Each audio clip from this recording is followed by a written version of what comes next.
Get set for a hilarious construction fail compilation. From wobbly scaffolds to rogue cement mixers, these clips are pure comedy.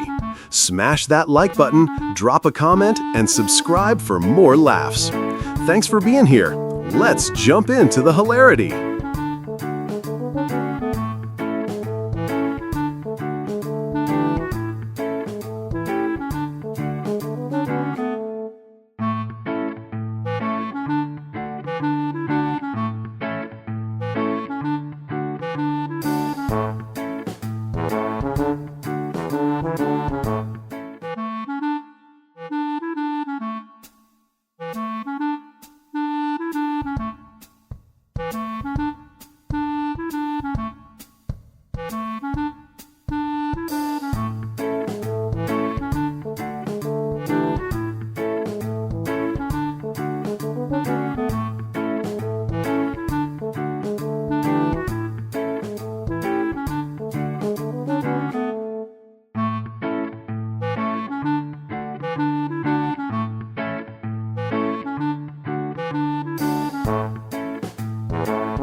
Yo, my fun seekers, how epic were those construction fails?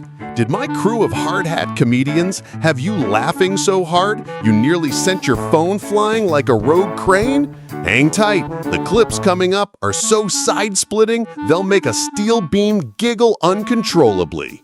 We're talking workers inventing new ways to trip and tools staging their own slapstick show. Leave now, and you'll be kicking yourself like a worker who forgot his toolbox.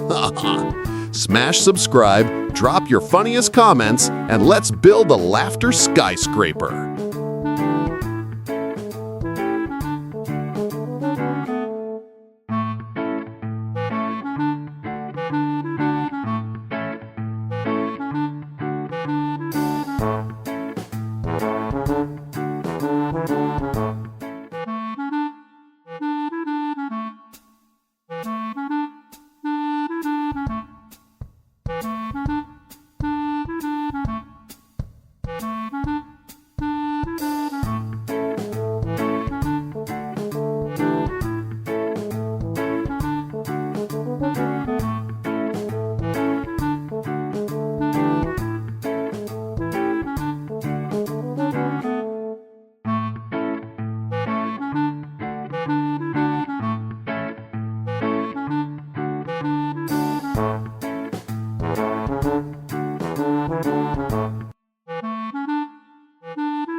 That's it for this one, folks. Hope you had a laugh explosion. Thanks for tuning in. 7 p.m. daily. Don't miss it.